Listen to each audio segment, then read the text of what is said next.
A very good evening. A year ago today, an event took place in Bristol which sparked headlines across the world and fueled a passionate debate about how the city celebrates its past.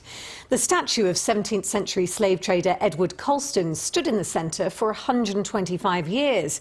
In a few short minutes, he was pulled down from his plinth, rolled to the harbour side and pushed into the water. The statue is now part of a display at the Shed Museum, where Bristolians are being asked what should happen to it next. Well, let's join Seb, who is there for us this evening. Good evening, Seb. Good evening, Alex. It's actually very hard to believe that an entire year has passed by since that controversial statue actually fell. It was a moment when the present confronted the past. But in that year, realistically and tangibly, what has changed? Well, I've been trying to find out. Given a chance, history can keep us anchored to the past. The focus now needs to be on the future, shaped by understanding each other's stories. And you know, it was really a moment when the eyes of the world were focused right on Bristol.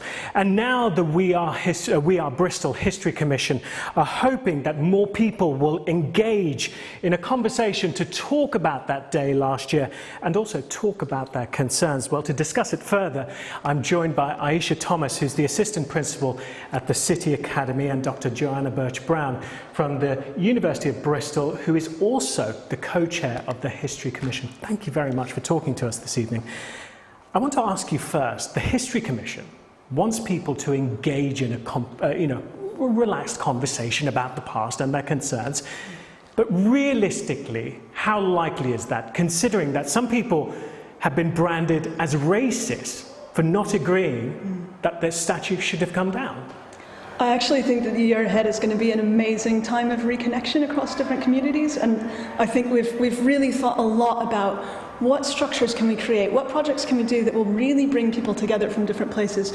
So we've thought about this a lot, and I'm now really optimistic. We're going to be launching a project at the end of this week, actually, which I can't tell you more about right now, but it's going to do exactly that. It's going to bring people together, and it's not just about this history, it's about everybody's history, right. And making a much bigger story, creating a much bigger story, and creating positive change for the future. But actually, there's a real disconnect, isn't there? Because some people are not feeling comfortable about what's going on. There's a divide.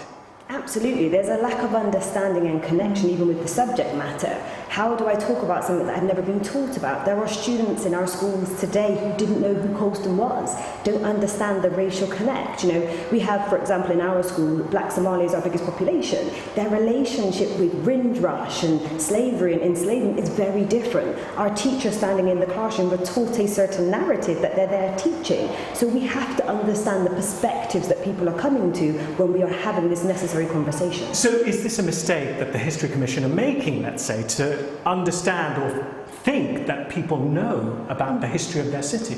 I mean, we're definitely not making that assumption at all. In fact, our assumption is that most people probably haven't really thought about what's the history of my street. We probably don't really think about what's the history of my family even, or what's the history of the food that I'm eating. So there are all these different aspects of our history, and we're going to be asking, what have we remembered? Where have we come from?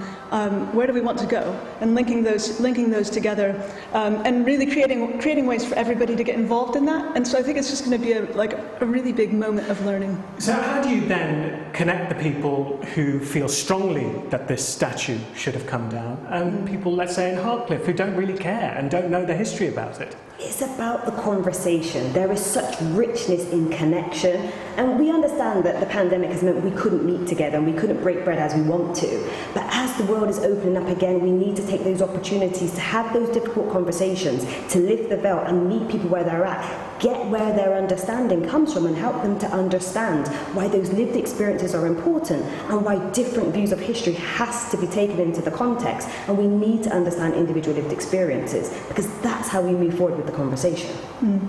And I think it's really also about looking at the positive intentions behind people on every side of the debate. So there's this sense of things being really rigid, and people tend to assume that whoever's on the other side is just immoral and irrational. And actually, it's not. There seems to be a dualistic argument here that, you're either part of the problem or part of the solution, but there is a middle ground where conversation needs to happen. Yeah, and actually we're all aiming for the same things. We care about connection, we care about love and respect and all of those good things, and it's just about finding the ways that people can meet together. So my final question to both of you is, are we now a city that's divided or united? We are currently a divided city, and we have to understand that the pandemic definitely played a part in that, and we physically haven't been together, and there has been a lot of disparity in views. But what we have an opportunity to do now is move from it being a moment, tokenistic, virtue signalling, but instead to create a legacy. And we do that by creating true connection, having conversation, and moving forward together. Yeah, and it has to be also about making the changes in society that will enable people to connect. So when you have huge inequalities like we do in the city right now, it will remain divided. We have to address issues of child poverty, we have to address issues of education and health and all those things, and what we should do is take this moment of this dialogue, this attention, and really motivate deep, serious change. And I think that's happening across the city. And it is a moment where conversations can go a long way. Absolutely, and so we must understand that this isn't just about content, it's about personal reflection. Where am I in this conversation? How is it affecting me as an individual? What reflection am I doing on my practice in every aspect of my being, whether I'm going to the supermarket or whether it's something I'm talking about in the office? What are we doing to connect with the narrative so voices are truly heard? We're certainly hopeful for a hopeful future. Absolutely. Aisha Thomas, Joanna Burch-Brown, thank you very much for talking to us. Well, one thing certainly is definite, that the past year has definitely got all of us talking.